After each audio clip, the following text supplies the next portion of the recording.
En 1995, Gabriel García Márquez creó en Cartagena la Fundación para el Nuevo Periodismo Iberoamericano. Tras 25 años impulsando el periodismo independiente, ético, innovador y riguroso, ahora somos Fundación Gabo. Somos taller de periodismo. Formamos, inspiramos, incentivamos y conectamos a periodistas de toda Iberoamérica. Somos Premio Gabo. Premiamos el mejor periodismo en español y portugués. Somos Festival Gabo. Celebramos en Medellín el poder de las historias en la mayor fiesta del periodismo y la curiosidad. Somos Centro Gabo. A partir del legado de Gabo, promovemos proyectos de desarrollo social, cultural y educativo. Somos Fundación Gabo. Con camaradería y chéveridad desde el Caribe colombiano, promovemos un mejor periodismo, la creatividad y la memoria de nuestro fundador. Cosechas con la razón, pero siembras la tierra de corazón. La situación que vivimos te paraliza, pero hay un latido que te impulsa. Aprendes la técnica, pero juegas con la pasión. Otros te dirán que no, pero tú sabes que siempre puedes. Nosotros hemos acompañado el crecimiento de nuestro país usando la cabeza, movidos por el corazón. Porque la razón nos dice buenos negocios, pero el pecho grita para todos. Y ahora más que nunca, como a ti, nos guía la razón, pero nos mueve el corazón. Bancolombia. En Grupo Sura somos conscientes de nuestro rol como ciudadanos corporativos. Asumimos nuestra responsabilidad en la construcción de una visión de sociedad compartida y colectiva. Promovemos esfuerzos para el logro de un desarrollo incluyente y equitativo, un desarrollo más armónico. En Sura somos conscientes de nuestra capacidad de transformar realidades.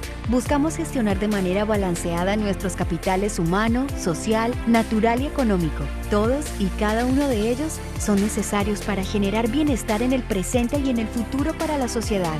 Por eso, trabajamos todos los días para fortalecer nuestras prácticas de negocio, nuestro relacionamiento con diversos públicos y nuestras posturas.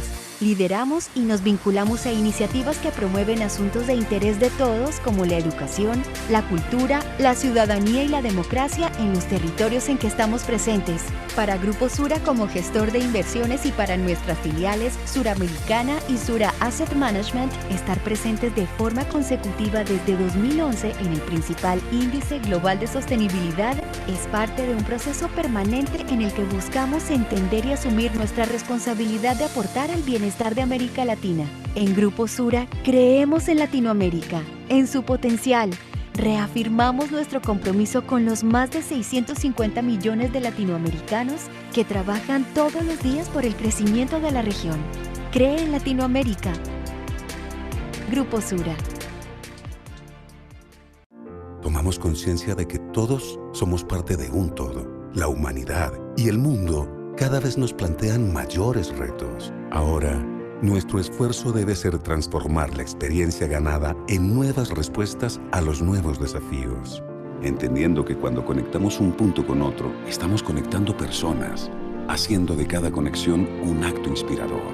Si somos conscientes de que todos somos uno, hay conexión. Si reconocemos que nuestro planeta es frágil y hay que cuidarlo, hay conexión. Si comprendemos que nuestros actos, por pequeños que sean, tienen impacto, hay conexión. Si sabemos que la excelencia es el resultado de la exigencia con que enfocamos cada acto de vida, hay conexión. Si nos conmueve saber que estamos hechos para grandes retos, hay conexión. Nos renovamos creando conexiones, una tras otra, sin fronteras, sin barreras. Ese es nuestro legado para las nuevas generaciones. Estamos convencidos de que si hay conexión, hay vida. ISA. Conexiones que inspiran.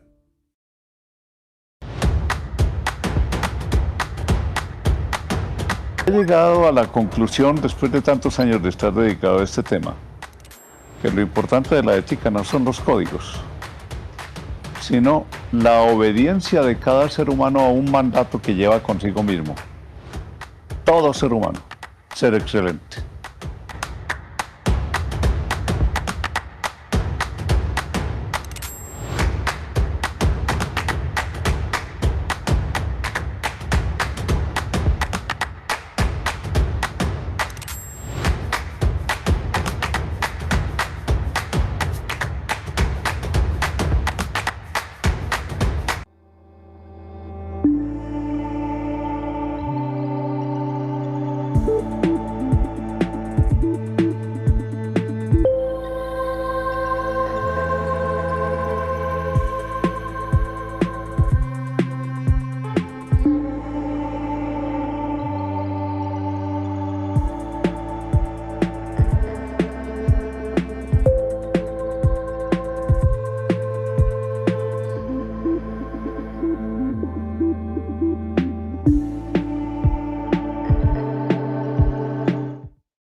Buenas tardes, soy Julián Bernal, coordinador de programación del Festival Gabo número 9.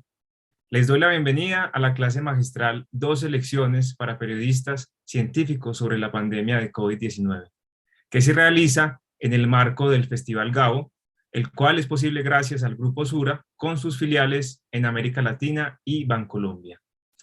El Festival Gabo también es posible gracias a ISA y Confama. Esta clase magistral, en particular, hace parte del programa de formación y estímulo al periodismo sobre ciencia, convocado por la Fundación Gabo y el Instituto Serra Fileira, con el apoyo de la Oficina Regional de Ciencias de la UNESCO para América Latina y el Caribe. En el marco de este proyecto, la Fundación Gabo ha impulsado la creación de un semillero compuesto por 18 periodistas de ciencia de Latinoamérica pertenecientes a medios destacados de la región.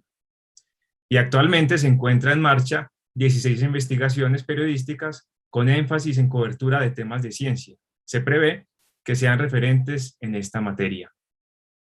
En esta tarde tendremos como invitada a Deborah Blum, quien dirige el prestigioso programa Night de periodismo científico del Instituto Tecnológico de Massachusetts, MIT, por sus siglas en inglés, y quien es editora de la revista Dark. Blum también es autora de libros como The Poisoner's Handbook y The Poison Squad. Además, ha sido columnista de The New York Times y bloguera de Wired. La dinámica de la clase es la siguiente. Durante 45 minutos escucharemos la presentación de Deborah y luego contaremos con un espacio de 15 minutos para preguntas por parte del público. Recuerden que desde ya pueden enviar sus inquietudes a través de la sección de los canales de Zoom o YouTube. Esta clase cuenta con traducción simultánea. Pueden seleccionar en el botón de la barra inferior en el que aparece la simbología de un planeta y allí escogen el idioma español. Sin más preámbulo, en este momento saludo y cedo la palabra a Deborah Blum. Buenas tardes, Deborah. Muchas gracias por aceptar esta invitación. Go ahead. Thank you. Thank you so much for inviting me. It's really an honor to be part of Festival Gabo and to be talking to writers and journalists from a country that is home to some of the greatest storytellers in the Americas. I have a presentation which I've titled 12 Lessons from the COVID-19 Pandemic for Science Journalists, and I'm going to do that as a PowerPoint. It's mostly images that I use as talking points, so I'm just going to share my screen now and find my PowerPoint. Hang on. Oh, okay. Come on, baby. Okay. What in the world? Oh, I see. Okay. Okay, sorry about that. Now I'm going to share my PowerPoint. Okay, so 12 lessons for science journalists from the COVID-19 pandemic. I've been a science journalist for more than 30 years, and as mentioned in the introduction, I've been a columnist for the New York Times and a blogger for Wired, and I've written for a range of other publications, and I'm the author of 6 books on various aspects of moments in science history as much as anything else. And part of that is the reason that I'm now director of the Night Science Journalism program at MIT, and the Night Science Journalism program, which I'll talk about a little bit in terms of some of the lessons we try to share internationally, is mostly or began almost 40 years ago as a fellowship program for journalists around the world. We bring in science journalists who have at least 3 years experience from all over the world. Our incoming class has a journalist from Peru, Indonesia, Nigeria, Poland, and India, as well as the United States. So I would love to see some of you apply for our program once we start opening up for applications again in 2022. And it's really a pleasure for me to be here. And I'm going to base this talk around the COVID-19 pandemic. Everyone has probably seen some version of this image of the SARS-CoV-2 virus, which is the more formal name of the coronavirus that causes COVID-19. What's distinctive about it, of course, is these little knot-like clusters on the surface of the viral cell or spike proteins. And so the virus uses those to attach to human cells and drill into them. It's a very well engineered kind of prickly bomb of a virus. And if you followed any of the science of the vaccines, you'll know that every single vaccine out there, whether it's an adenovirus vaccine like AstraZeneca or an mRNA vaccine like Pfizer or Moderna, targets the spike protein. It doesn't go for the whole virus. It really tries to grapple with the infection right where it attaches to the cell. So the first point I want to make, and this is something that has come up in science journalism around the world, is that a pandemic will remind you of just how important the role of a science journalist is.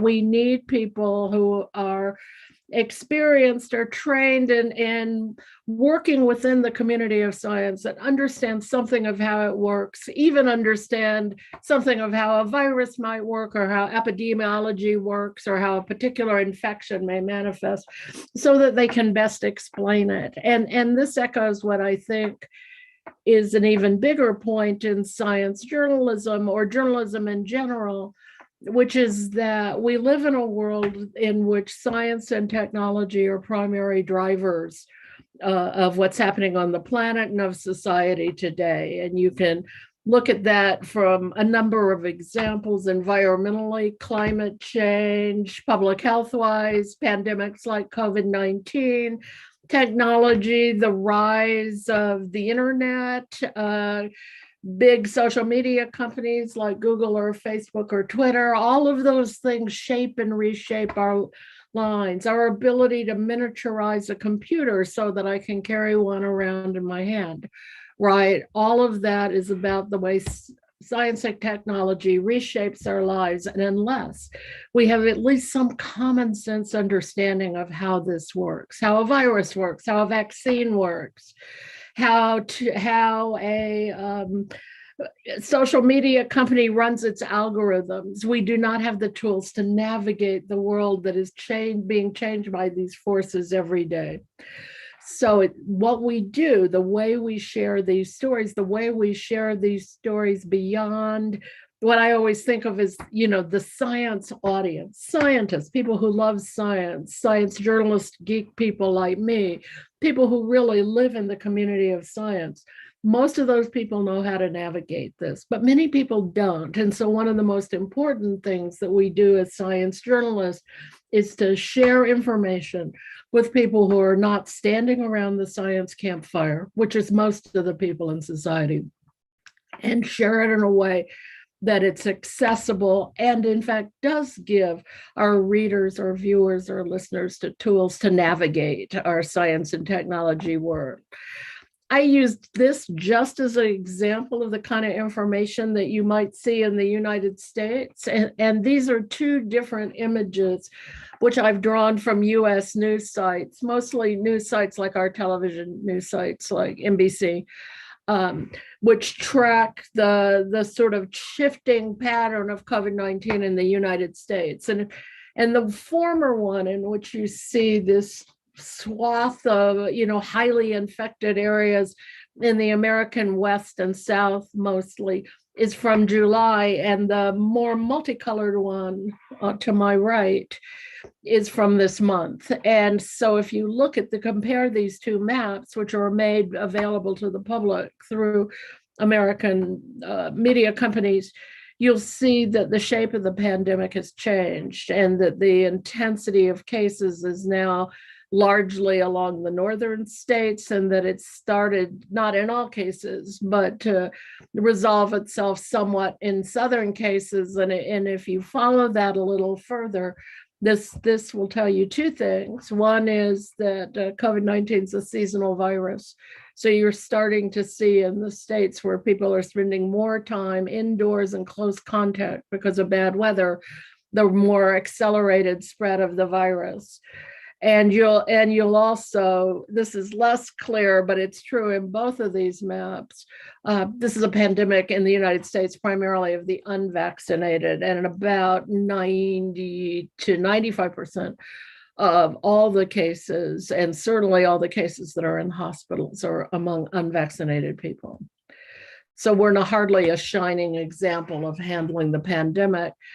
Our job is not local, but global. I've pulled this map of Latin America primarily, which is from this summer, and you can compare it to this more global map, which is from within the last month, again, looking at the shape of the pandemic, both locally and around the world, but a pandemic, which basically means a global epidemic, is in fact a reminder that two things again. One, that stories are both local and global. That would be true for climate change, obviously, too, and many of the other examples I gave you. But also that this kind of reporting is, every local story is a piece of the puzzle. So if we want to know what a pandemic is doing globally, we have to know what it's doing locally. And if we want to know what we mean, what local means, we have to be able to put it in the perspective of global. So that if you look at this map right now and you see, on the north coast of Latin America, largely reduced appearance of the virus. And if you compare it to, say, Brazil, or if you compare it even worse to the United States in this global map, as I said, we're not doing all that well. You can sort of put in perspective what's going on in your own country and who is actually managing to test the virus in different ways. And it's important, I think, for all journalists, science journalists included, to remember and to get out of their country bubble in that sense. And I've done quite a bit of work over my career with the World Federation of Science Journalists, and I've actually been program chair of two meetings of the World Conference of Science Journalists, one in Doha, Qatar, and one in San Francisco, United States. And in both cases, the reminders that we all are in this together, that we face different challenges in different countries. But you'll find among science journalists in particular that we all have the same goal in mind. We're interested in that audience that needs the information. We all work together to try to get those details out. I want to emphasize that one of the things that pandemics will remind us is that we've been here before. COVID-19 is not the first global pandemic, or I shouldn't say global. COVID-19 is not the first pandemic, and it won't be the last. This is a picture of the plague in Europe, from the plague in Europe in the Middle Ages. So fairly, 800 or 900 years ago.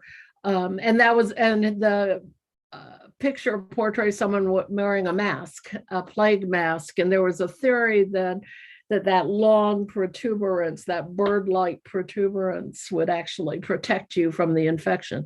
It was wrong, because this was a disease primarily carried by fleas and rats, but people believed somehow that this mask would protect them. And masks do protect you if it's an airborne virus like the one we're dealing with today.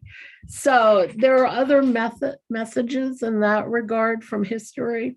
This is the 1918 influenza pandemic. It began in 1918. It continued into early 1920. And I love this chart because it will, to some extent, remind you of the pandemic that we're dealing with today, and that you see these peaks and ebbs, right? Some of them are seasonal, and some of them, if you look at this chart and you see how it starts fairly small, flattens out in the summer, then you get an enormous peak rising into the fall of 1918 and into the winter of 1919. And then you get another peak down in the summer again, up again in the winter. But that middle enormous peak had to do with primarily a mutation of the virus, very like what we saw with the Delta virus, where the flu, it was an influenza A virus, mutated to become a little more infectious. Delta is a mutation of the original coronavirus, mutated to become, people estimate, between 200 and 300 times more infectious than the original virus, 2 to 3 times more infectious. And so you see that same kind of dramatic upward sweep related to a mutation. In other words, we've been here before, we've been masked before, as these photos will tell you, and people have been killed by pandemics before. The story is the 1918 pandemic killed about 25 million people globally. Right now, the number for COVID-19 is a little over 5 million globally, but that's considered a deep underestimate, and the number is probably closer to 8 to 10 million if everyone was accurately counted. It's also important to remember that we've made a lot of mistakes in the past, and I'm really talking about journalistic mistakes. There are public health mistakes too, but let me focus for a minute on journalistic mistakes. So this cover of Time magazine is from 1968. That was a bird flu pandemic. And you'll see that the cover is a picture of a chicken, and it says death threat in giant yellow letters, which is just ridiculous. So don't do this, right? We don't want to overhype dangers. We want people to understand that what the dangers are, but there's no point to this kind of hysterical overhyping. And don't stereotype, right? You'll see a lot, and we have certainly seen in this pandemic an effort to, suggest that certain countries are responsible for the pandemic. There's probably, this is just all evidence suggests this is a wild virus that transferred into humans, right? I mean, there's been a lot of back and forth in this country, unfortunately, about whether there was human-made origins, but all the evidence consistently suggests that this is a normal zoonotic transfer, and we see that a lot, right? So don't stereotype a disease. And I put in my list of things not to do, again, stay calm, don't panic. The job of the journalist is not to be hysterical. The job of the journalist is to convey the information as accurately as possible in the best way possible, not playing it down so much that no one responds, but not overstating the risk. And with a virus like this, we don't have to overstate the risk, right? We don't have to wring our hands across the front page of a newspaper. The virus is bad enough without any help from us. We do want to do the smart stuff.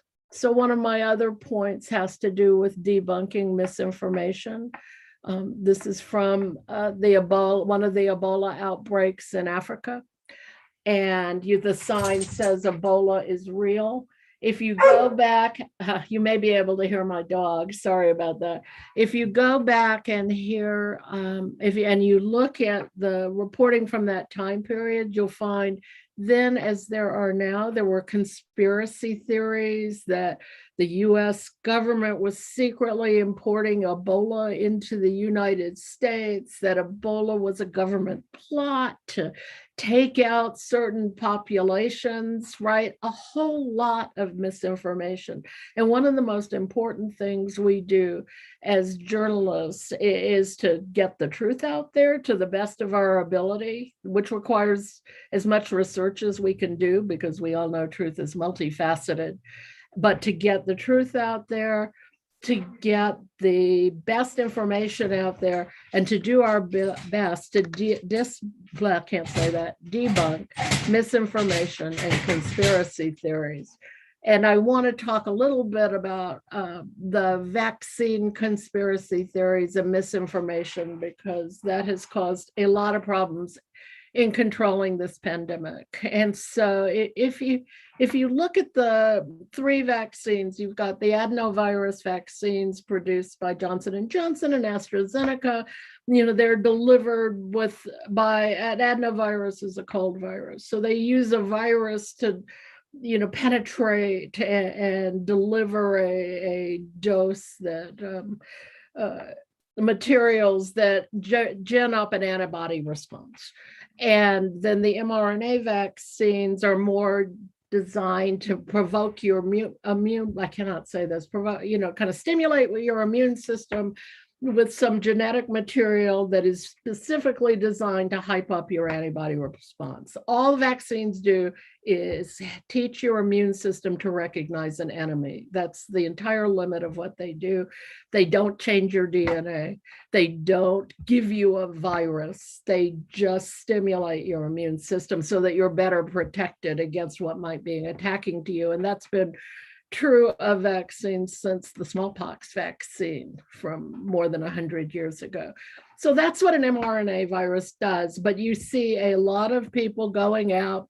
This is a little pixelated, I think, but mRNA vaccines will change your DNA, no joke, is what this sign says. Well, that's just completely ridiculous. First, mRNA isn't going to do that anyway. It's a messenger. It's a genetic messenger to build proteins. It's not about rewriting the genetic code. And secondly, as I said, these virus vaccines don't do that. All they do is stimulate your immune system by teaching it to recognize some of the material in a virus that is an RNA virus, right? But nevertheless, we see this have an enormous effect. There was a perfectly ridiculous, I was trying to find a good picture, but I couldn't find any that didn't make me laugh. A rumor going around the United States for a while that the virus magnetized you and keys would stick to your face. And since I've been vaccinated and also boosted, I can tell you that I have not yet had anything stick to me. And again, I don't understand why people believe these things, but they'll sit into communities in which they hear this message over and over until it penetrates. So here is a campaign in Australia designed to counter that claim that these vaccines will change the NRA. And it's a good description of an mRNA vaccine. It's like a most wanted poster that tells your body how to recognize COVID-19. And that's exactly right. The vaccines put up a sort of version of the viral material that's not dangerous to you, but trains your immune system. I don't know why I'm telling you this over and over again. It's been very frustrating as a science journalist to see people continually repeat these myths. And we talk a lot in my own community about how to combat them. Some of the things we do at KSJ in that regard are twofold. One is we have a handbook for science editors. This is a free handbook. If you go to our website, it's ksjhandbook.org. You can get a version of the handbook in 3 different languages, in English, in Spanish, and in in Portuguese.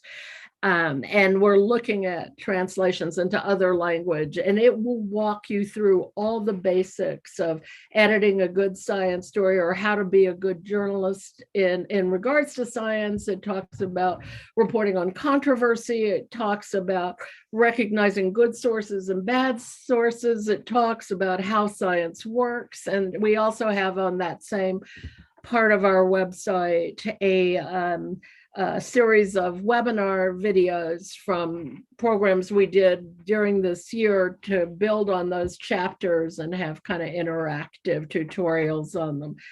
And we have a fact-checking project, which is about teaching journalists to think like fact checkers. And the basic premise of that project is let's just get it right.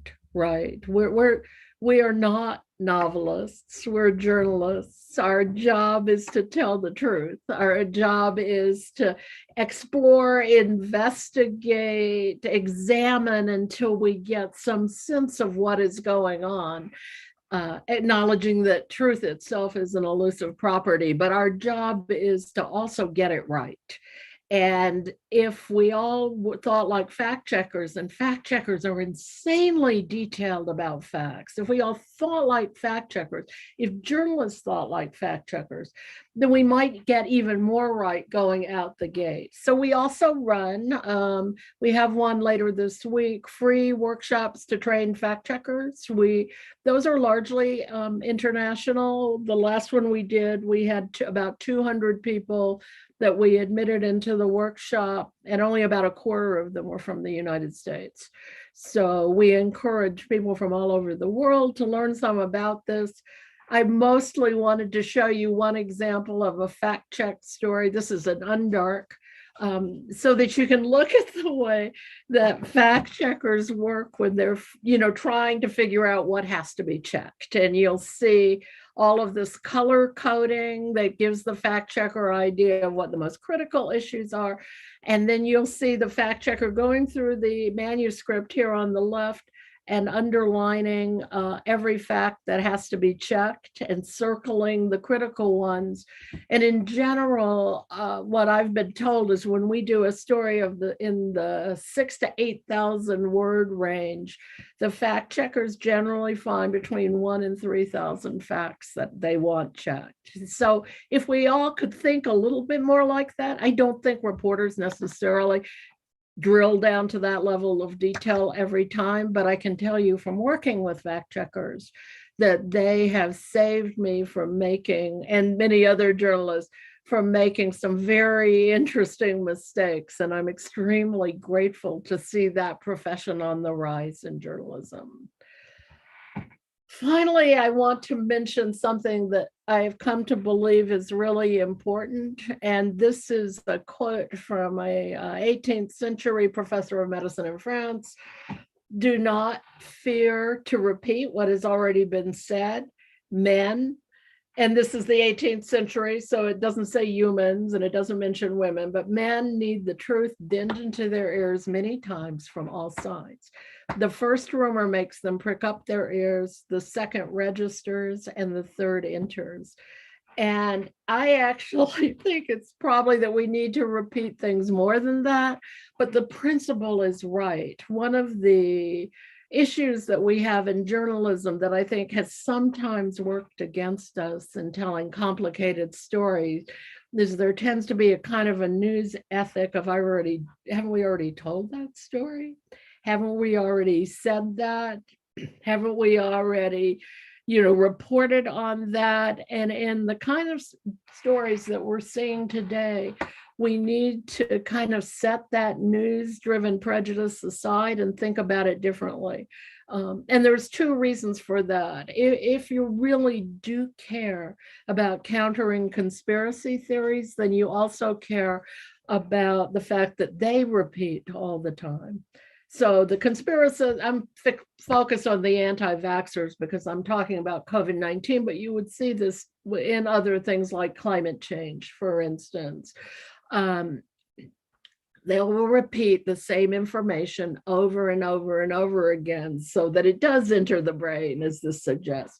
And we need to be prepared to do that too. And so to do that, we need to be able to figure out ways to tell the same stories from different angles and different ways, right? If we want to say that vaccines are safe, we need to tell it from many different perspectives, for instance, from the perspective of a doctor, from the perspective of an ICU nurse, from the perspective of a patient, from the perspective of someone who's vaccine resistant, right? We keep telling the story and we keep getting the same information out there. And one of the keys to that is a lot of time, if you're just telling a story, it won't feel like a lecture because it's a story. And then I also think this is important because some of the issues that we're dealing with, like climate change, are what is often called a slow drip story. And that is the climate has changed slowly. It feels like it's changing quickly now. But if you look at the arc of when we first started really seeing a notable buildup in gases like carbon dioxide or methane in the atmosphere, and when we started seeing these climate change events, it was slow. So this is a story that's going to be going on for decades. And it would be a grave mistake for journalists to say, well, we've already told that story. I want to add that you should always approach your official sources with caution. Your readers do, right? Your readers don't always trust government sources or official sources, so you should not sound like you are in the camp of the official sources, and you should question what they do anyway, right? The bottom rule, the basic rule of the lazy science journalist is 3 interviews for every fact, right? The person who first gives you the fact, and then 2 other people who try to put it in perspective, may be critical, maybe not. But you never take one person's word for anything. This photograph, by the way, is from Brazil, and it's a burial ground for COVID-19 victims. And it is an example of someone who I considered completely untrustworthy, the former president of the United States, Donald Trump. This is from an interview he did with the Washington Post journalist Bob Woodward, in which he admitted that he always played down the risks of COVID-19. And his argument was that he didn't want to create a panic. But if you drill even further in that, you'll also see that his government suppressed numbers, for instance, and made people think that it wasn't as dangerous as it was because they didn't want to be dealing with this high-risk, volatile situation. So they just tried to pretend that they weren't. So again, even if this is not a surprise to you, I know, but you have to really take every source with a grain of salt. Be comfortable with the idea that facts will change in a pandemic. This is one of the things I think we don't always do well in journalism, and that is the news media is event-driven, right? So every story is a parade of new events and happenings. And in science, this can translate into discoveries and breakthroughs, which are 2 words that I usually try to avoid, because the fact of the matter is that science is not event-driven. Science is a process. It's a process of inquiry. Scientists are very simply people trying to understand the world around us, which we all do. They use different tools, but we all use different tools. But science is a process, and when they make a discovery, find some data that indicates something, that's just a data point in an ongoing inquiry. The facts, especially with something like a pandemic, are going to change. And as one example of that, I just want to talk about some of I think I skipped a slide. Yes. So early in the pandemic, this is a photo from China in which they were spraying everything with giant clouds of disinfectant. And early in the pandemic, there was a lot of information going out there. No one knew exactly how the virus transmitted itself. There was a lot of fear that was from surfaces. You would cough, you would sneeze, you would breathe on surfaces, and they could find viral droplets on various surfaces, and they didn't die on the instant. And so there's this period where we were all dousing ourselves with disinfectants and washing our groceries and spraying clouds onto everyone of disinfectant. And that turned out to be completely unnecessary. Not that I'm against disinfection and cleaning, but there was a lot of discussion about whether the coronavirus was an aerosolized virus, and they did not know that. There was even an early debate about whether people needed to wear masks. If the virus was not transmitted in the air, why were we wearing masks, right? And then you started seeing these kind of calculations. How far can the virus spread? Ebola, it's 3 feet. They sort of made a spitball calculation. That was not a bad pun, but that the COVID-19, the SARS-CoV-2 virus, when you coughed or sang or talked loudly, could sort of float around for about 6 feet before it settled. We now know that it's about 3 to 4 times that distance. And we now know that masks are a hugely important factor in preventing transmission. And one of the reasons we know that is because the virus, as you cannot tell from this early slide, loads in your nose, right? So a lot of viral transmission is from viruses that come out when you're exhaling through your nose. If you're not wearing a mask over your nose, you're loading virus. And so it's an ever-moving target. And the important thing here, I think, is not to say to people science doesn't know, but to help people to understand that science is always a process of inquiry and discovery. So the fact that our ideas about what's going on change is not a mistake. It's completely natural. Going back to vetting your sources, find trustworthy ones and keep them. You also want to vet numbers, right? And so it's really important when you hear a number about a pandemic or about a local infection, this is a map of sort of local numbers reported, to query the numbers the way you would query a human source. And the reason I like this slide, and this slide was given to me by Amy Maximum, who's an infectious disease reporter at the journal Nature, is that you'll see, for instance, that on this particular date, the United States had reported about 4,000 confirmed cases of COVID-19, as compared to Italy, which had reported about 28,000 cases, and South Korea, which had reported about 8,000 cases. So if you're just looking at the caseload, the United States looks really pretty good until you actually look at what the yellow bars are showing you, and that's the number of tests. So at this point, the United States has tested 25,000 specimens, Italy has tested 134,000, and South Korea has tested 274,000. So in fact, the United States, when you look at the number of tests and the number of infections, looks bad in two ways. It's a higher percentage of infections per test, right? And we're not testing very well. And so when you really drill down into numbers, the numbers, if you just peel away the layers a little more, will often tell you a much more complicated story. And that's really important to remember. Amy Maximum also wanted me to remind people that pandemic lines are storylines. And so she goes through a list of things that happen. There are testing people, isolating cases, tracing contracts, vaccination, development of drugs and vaccines, communicating people. And with every single one of these kind of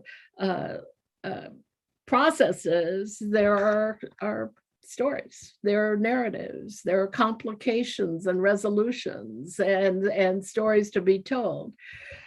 So if you're a narrative journalist like I am, the first rule of narrative writing, and this was told to me by one of my favorite book editors, is to get your hero in trouble and keep him there. So when you're telling one of these pandemic storylines, it's basically a reminder that you want to build some suspense in the story. You don't want your resolution to come too early. Your hero who is a nurse, a doctor, as a sick patient, a government leader confronting a problem.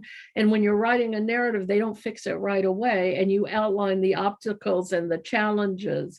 And it's only at the end that you really come to resolution. And this is, in fact, the description of a classic narrative arc: conflict, crisis, resolution, right? And if you pictured the arc of a rainbow in your mind, the crisis is at the top of the rainbow, conflict, rising to crisis, falling to resolution.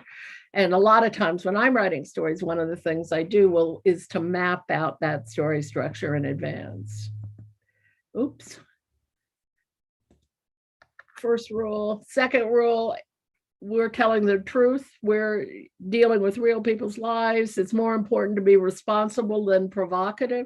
You don't need to oversell a story about a pandemic, right? Don't overstate. Don't try to be provocative. Tell the story. Be honest. We don't have all the answers. Here's a post of Delta being the Delta variant of the virus. What we know now. And I really should have gone into that slide and underlined the now, because it's an ever-changing picture. And this map next to it is showing the spread of the Delta virus That picture is changing a little, but not a lot. It's much worse in Europe right now than it was several months ago. There's pockets of the United States, as I showed you, when it's rising. We don't know, exactly everything that drives the spread of the virus. The latest we saw in the US is, from Britain, is that it tends to be teenagers that's driving the uptick in Britain, but we're still figuring this out as we go. And it's important for yourself as an honest journalist and for your readers to whom you're sharing information to remind them that we don't have the answers. And finally, we always say that ethics matter. What we really mean by that is that people matter. Right. Ethics is not some abstract term that we're debating in a philosophy class. Ethics is about the fact that, especially when we're journalists and we're writing about real people, and what we say can affect their lives, and what we say is about their lives, we have to remember that those people matter. And so this is obviously a photo from a COVID ward. But I wanted to close with that because I think that it's something that as journalists, we should never forget. Ethics matter and people matter. Thank you. And I am happy to answer any questions you might have in the remaining time. Claro que sí, Deborah. Muchas gracias. Nos escribieron desde muchos países. Te agradecemos por tu presentación tan importante para estos momentos. Y entonces voy a proceder a hacer la primera pregunta.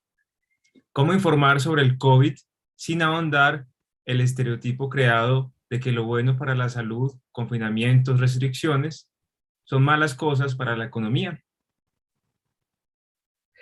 Yes, and throughout the pandemic, it's been a kind of tug of war between restrictions and the economy. I mean, you're going to get the science writer perspective from me, which is that the economy grows stronger when you don't have your hospitals overflowing and people being afraid of each other and people avoiding businesses and other events because they see them as so dangerous. So I recognize that lockdowns, like the kind of extreme lockdown they did in Australia this summer. If you looked at Australia, as you remember, they didn't really vaccinate. Their whole strategy was keeping the virus out.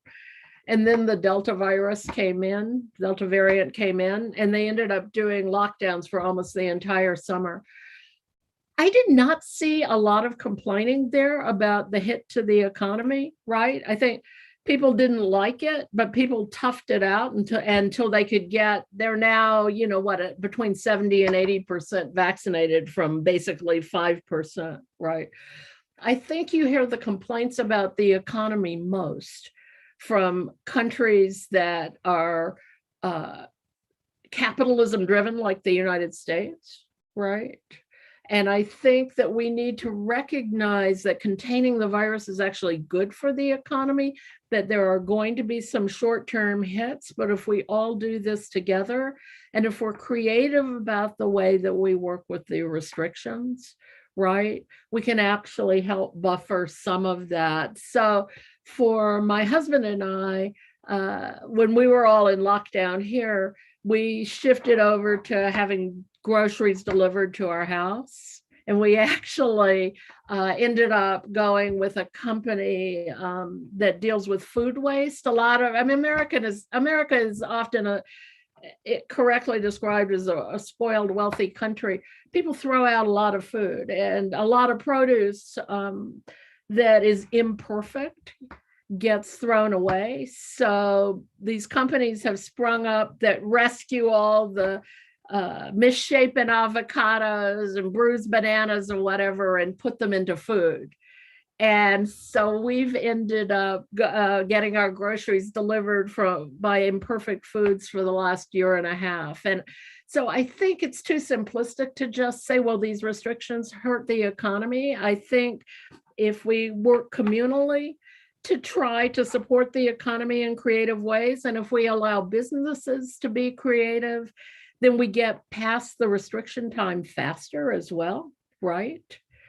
I will tell you, I ride the train to work at MIT. I live in Southwest Boston, and I ride the train and the subway to work. Everyone wears a mask, right? Sometimes I'm like, this is the strangest time, right? I haven't been on a train without being surrounded by masked people now in almost 2 years, but it's worth it, right?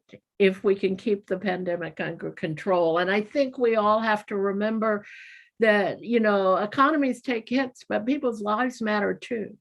And that these restrictions are about protecting lives. Claro que sí, de acuerdo, Deborah. José Manuel Arias te pregunta, ¿qué experiencia tiene usted en relación a problemas para acceder a la información de casos, de funciones, comorbilidades y hasta criterios para la atención médica de los pacientes que contrajeron el virus del SARS-CoV-2, sobre todo en países con problemas de equipos médicos como los ventiladores mecánicos? Yes, that's an excellent question. I mean, as a journalist, I tend to try to work, I mean, I was mentioning my lack of faith in official sources. So whatever country you're in, if you're a journalist researching the situation in a given country, there are two really good research options available. You can search Google Scholar, and you can search Google Scholar by topic or by scientist or by scientist and country. And you can also use PubMed. So a lot of times as a journalist, I'll first start by saying what researchers can tell me. And I'll use a lot of the free resources in that regard, right? Just to give myself a picture of what's going on. You know, if it's a situation where you feel that the ventilators are not available or the equipment is not up to par, there's also a lot of research and scientific societies that are working on that. And I know in the United States, a number of the medical societies have been raising funds to send them. I remember when the outbreak really boiled up in India, the Indian American scientists around the United States were holding GoFundMe and other fundraisers to send ventilators to India. So you can also look at the communities of scientists, you know, the Association of Respiratory Therapists or whatever, that are directly involved with that if you're looking to try to figure out how to get some additional aid in an area. And finally, there are ways, they vary from country to country in the US, state to try to get your hands on public records. And there is a foundation in Boston. It's called MuckRock, M-U-C-K-R-O-C-K. And I can email you some of these addresses, or I can put that in chat. Sí, está bien. MuckRock. Okay. Rock, and I'm pretty sure it's muckrock.org, but watch me be wrong and it's calm. Oh, hang on. And this is a Public Record Act of nonprofit, and their whole business is helping people to get access to sealed public records. And they do a lot of work with, they work with different journalists accessing records. They work on declassifying information. They provide templates on how to get public records. And even if, for instance, and they will give you search tips on ways to figure out, it's like, what's the search where you can search for filetype.gov.ppt and search for government PowerPoints, right? They have all of that information so that you can also look at other creative ways at getting government information by searching by specific type. And they're a wonderful group. When we bring them in to talk to our fellows once a year, because no matter how often you've been a journalist, nobody knows as much about how to get your hands on government records as these guys do. Muchas gracias, Deborah. Te pregunta Ángela Olivo desde Murcia, España. El código ético del periodista no está unificado a nivel internacional. aunque se sabe cuál es la misión del periodista. ¿Cómo unificar los criterios para hacer un periodismo científico necesario y que luche contra la desinformación? That's a great question. You know, there are different organizations that have tried to work on this in different ways. The World Federation of Science Journalists, for instance, has an online course for science journalists embedded on its website. And I believe if all goes well, the World Federation is having its international meeting in Medellin in June.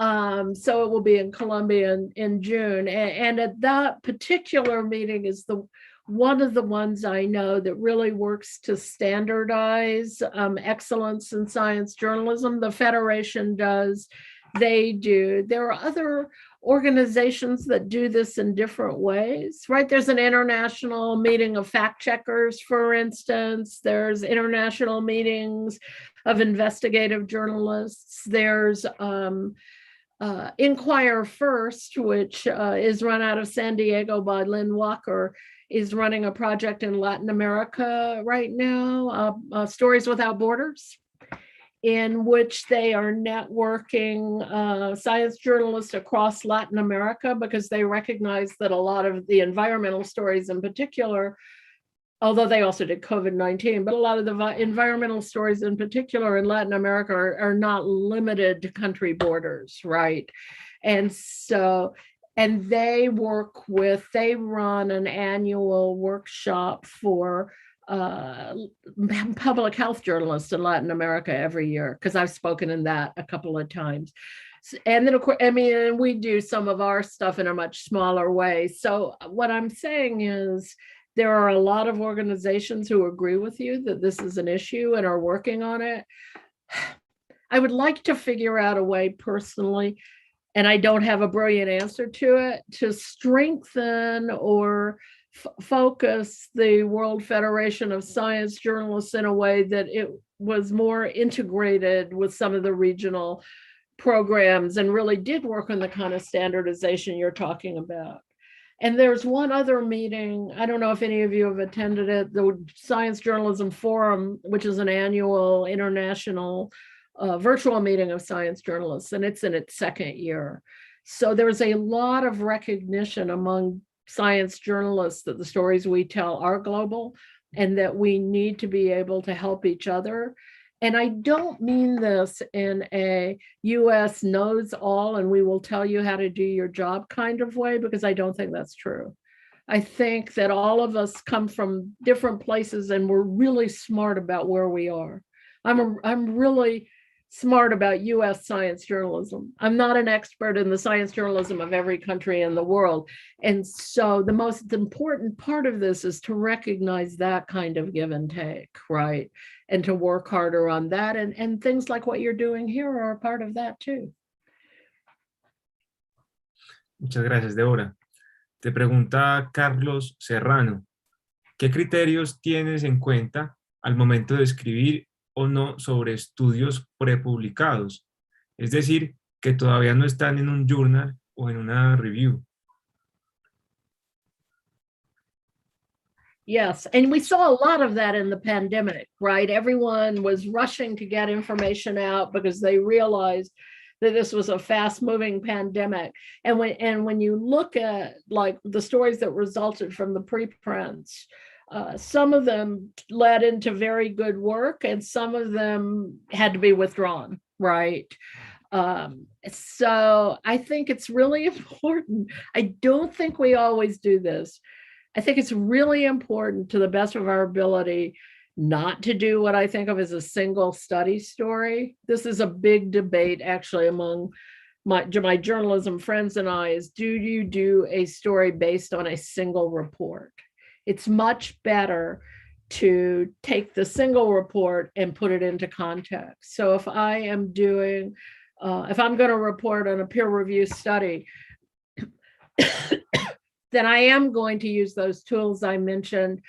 At least I'll take a look at the author in Google Scholar.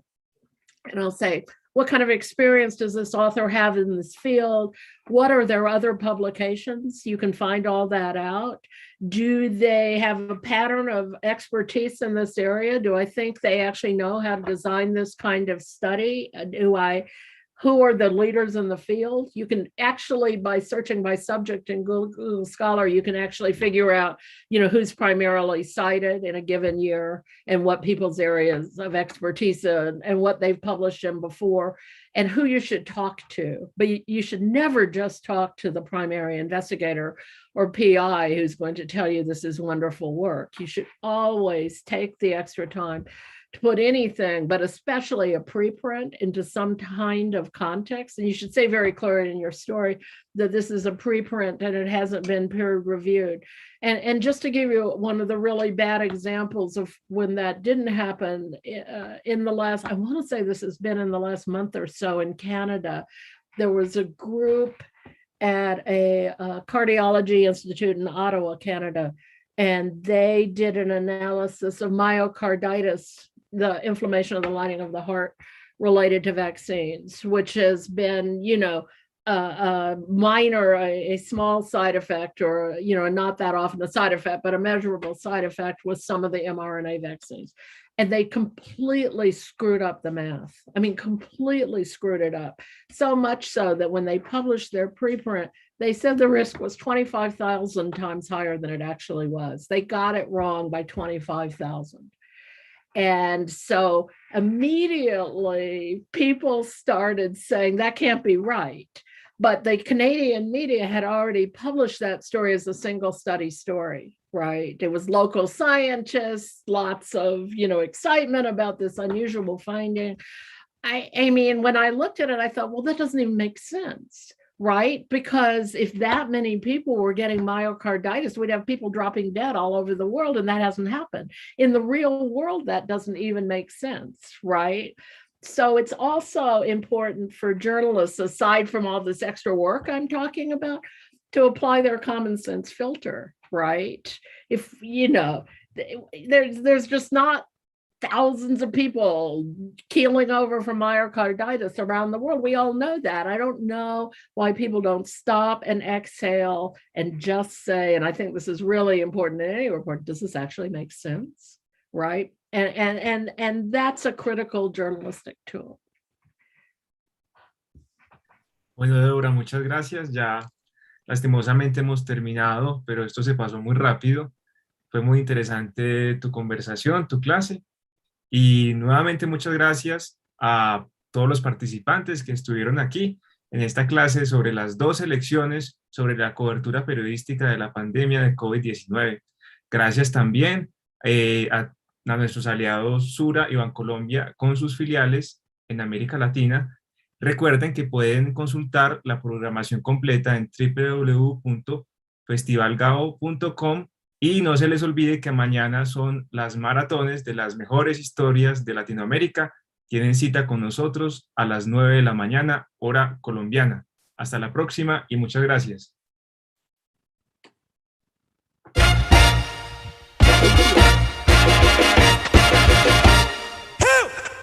En 1995, Gabriel García Márquez creó en Cartagena la Fundación para el Nuevo Periodismo Iberoamericano.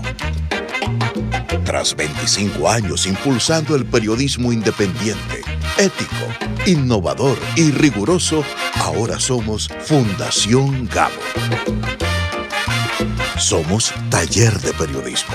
Formamos, inspiramos, incentivamos y conectamos a periodistas de toda Iberoamérica. Somos Premio Gabo. Premiamos el mejor periodismo en español y portugués. Somos Festival Gabo. Celebramos en Medellín el poder de las historias en la mayor fiesta del periodismo y la curiosidad. Somos Centro Gabo. A partir del legado de Gabo, promovemos proyectos de desarrollo social, cultural y educativo. Somos Fundación Gabo. Con camaradería y chéveridad desde el Caribe colombiano, promovemos un mejor periodismo, la creatividad y la memoria de nuestro fundador.